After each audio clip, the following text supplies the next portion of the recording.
How does a man so universally adored, a three-time Ballon d'Or winner, become one of football's most despised figures?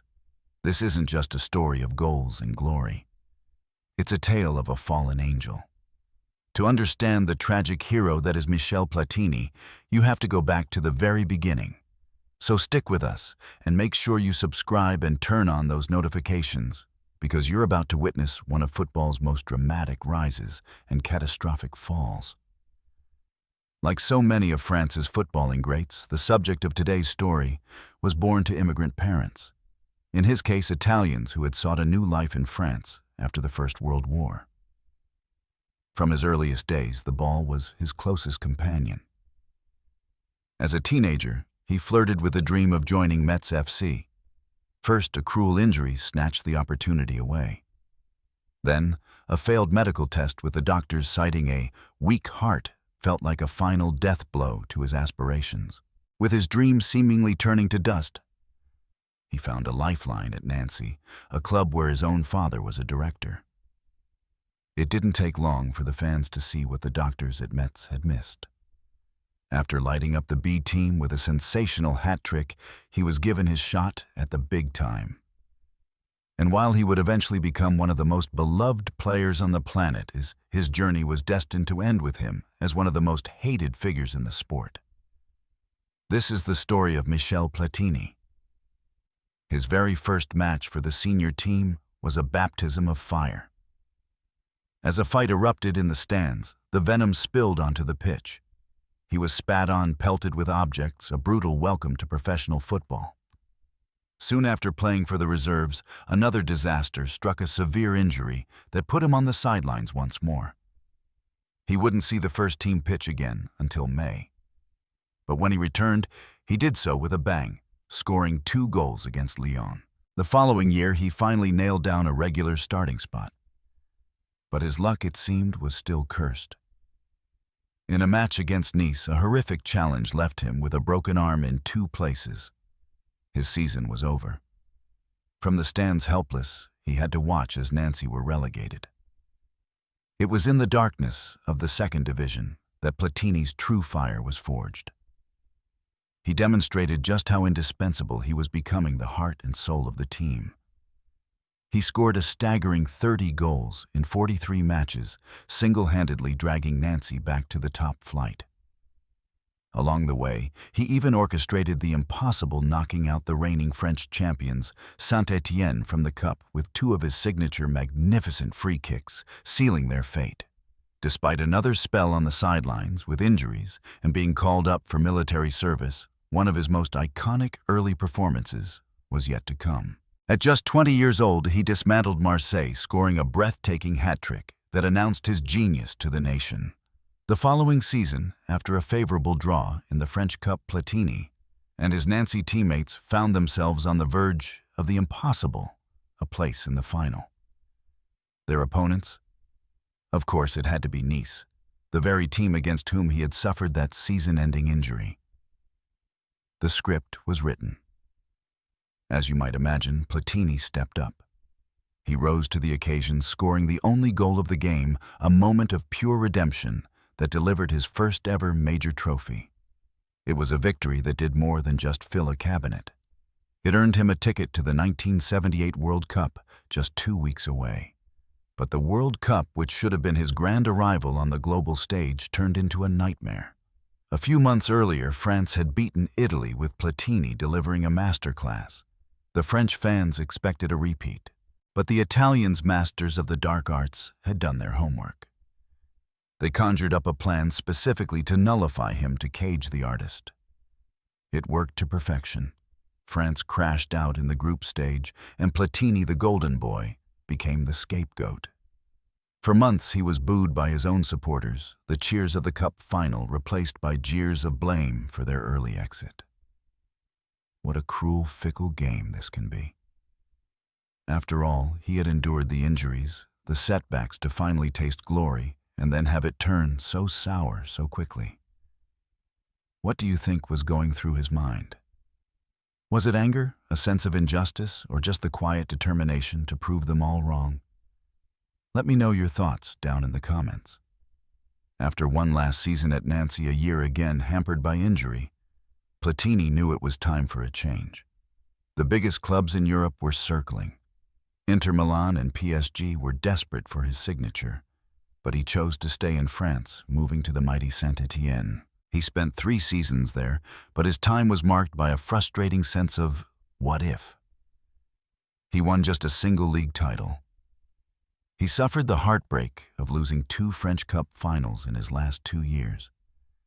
It was a deep disappointment, not just for him, but for the club who had signed him, believing he was the final piece of the puzzle to conquer Europe, a prize they had come so close to winning in 1976. That frustration was compounded by his experiences with the national team, as they failed to even qualify for the 1980 Euros. He then took part in the 1982 World Cup in Spain. Despite an opening loss to England, they fought their way to the semi-finals, where they would face West Germany in a match now etched in football folklore. The game started perfectly, with Platini converting a penalty. As the clock ticked down, with just 18 minutes left in extra time, France held a commanding 3-1 lead. It looked over. But somehow, they collapsed, conceding 2 late goals before losing the soul-crushing penalty shootout. To compound the misery, they lost the 3rd-place playoff to Poland. At 27 years old, with only 2 league titles to his name, Michel Platini's career was at a crossroads. He was in danger of becoming one of those players we all talk about, a story of unfulfilled potential. But then, a move to Juventus changed everything. Joining a team packed with Italy's recent World Cup winners, the expectation was that Platini would make Juventus invincible. But the start was a catastrophe. By the winter break, he was being savaged by the Italian press, so much so that he came close to quitting Italy altogether. By the end of January, Juventus had gone 7 matches without a single win. It was a time of desperation. But Platini, a leader as well as an artist, did not back down. He went to the manager and demanded a change in tactics, convinced he knew how to unlock the team's potential, and he was right. From that point on, Juventus lost only 1 more league match all season, storming their way to both the European Cup final and the Coppa Italia final. His first season in Italy would come down to the final 3 matches. First, a crushing 1-0 defeat to Hamburg in the European Cup final shattered his continental dreams. Then a 2-0 loss to Verona in the first leg of the Cup final seemed to be the final nail in the coffin of a disastrous campaign. But the second leg would become the stuff of legend. Paolo Rossi pulled 1 goal back, but Juve were still trailing on aggregate. Then, with just 9 minutes left on the clock, Platini, who else, stepped up to equalize. Suddenly, there was hope. That hope manifested in extra time in the form of Platini's second goal, a dramatic winner that sealed his first trophy in Italy and marked the true beginning of his legend. This move to Italy would change everything, setting the stage for one of the most dominant periods by any player in history. To see how he conquered the continent and the world, make sure you're subscribed and have those notifications on, because you won't want to miss what comes next. The following season, Platini was a man reborn, a force of nature. He scored an unbelievable 15 goals in 16 consecutive matches. Around that same time, he won his first Ballon d'Or, a testament to his transformative effect on Juventus. In that sublime form, he led the old lady to the Serie A title, losing just 4 times all season. He then guided them to their first international trophy, under his leadership, the Cup Winners' Cup, where they overcame Manchester United and PSG before beating FC Porto in the final. This was followed by a European Super Cup triumph over Liverpool. It was his most successful club season to date, but absolutely nothing could outshine what he was about to do that summer at the Euros. In the opening match of the tournament on home soil, he scored the only goal in a victory over Denmark. Normal enough. Then he scored a perfect hat-trick against Belgium, and then another hat-trick against Yugoslavia. He finished the group stage with 7 goals.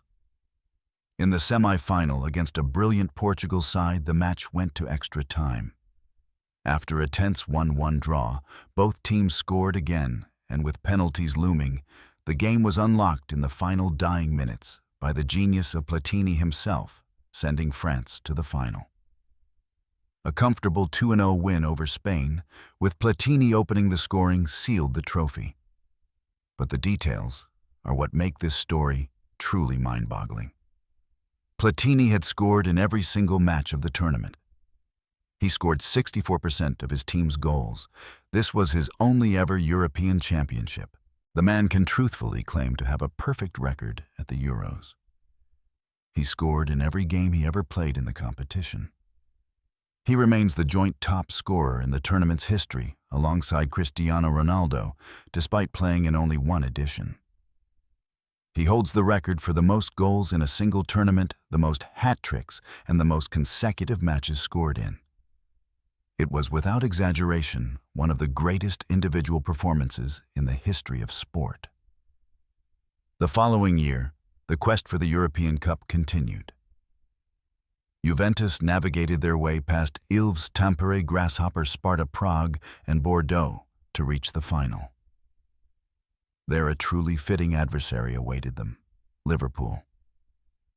The final was a tense, cagey affair settled by a single goal. And of course, it was scored by none other than Michel Platini, delivering Juventus the Holy Grail, the European Cup. This should have been the greatest moment of his career, but it will forever be remembered as football's darkest hour. This match, as you may know, was the scene of the Heysel Stadium disaster. As kickoff approached, a section of Liverpool fans began throwing projectiles at the adjacent Juventus supporters. As the chaos escalated, the Juventus fans tried to flee, creating a crush against a crumbling perimeter wall. The wall collapsed under the pressure, leading to the deaths of 39 people, mostly Juventus fans, and injuring around 600 more. The decision to play the match has been criticized for decades, as has Platini for his celebrations. After the final whistle, though, he has always maintained he was unaware of the full scale of the tragedy at the time. In the aftermath, he would go on to win the Intercontinental Cup, scoring in the final, as well as another Serie A title and his 3rd consecutive Ballon d'Or, the most any player had won at that point. Over the summer, he had his most successful World Cup, playing through an injury to lead France to a 3rd-place finish. This would be his last great hurrah. He looked tired during his final season with Juventus, the fire dimming, and he retired from the game. And this is where the story should end, with a genius taking his place in the pantheon of gods.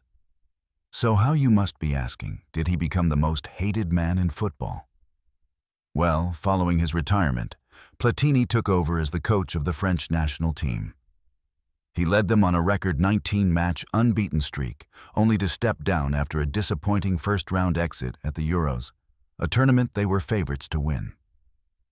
After that, more than a decade passed.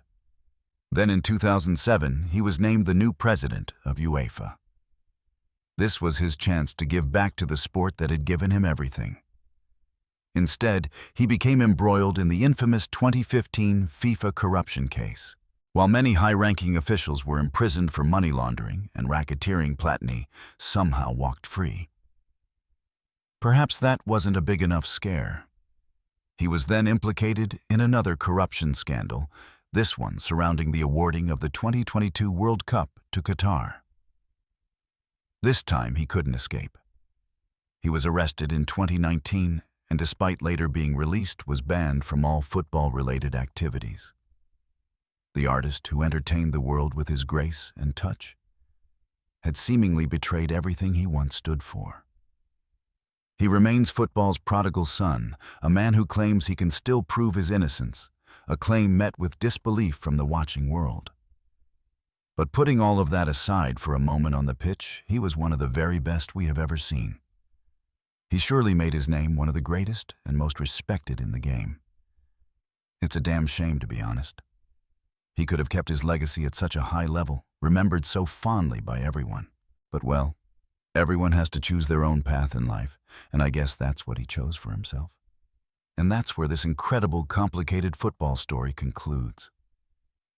What a journey, right?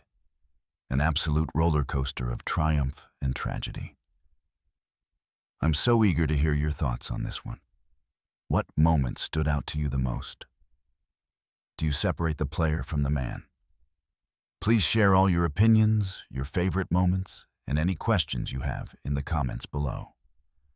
I truly love reading them and building this amazing football community with all of you. Thanks for watching, and I'll see you in the next one.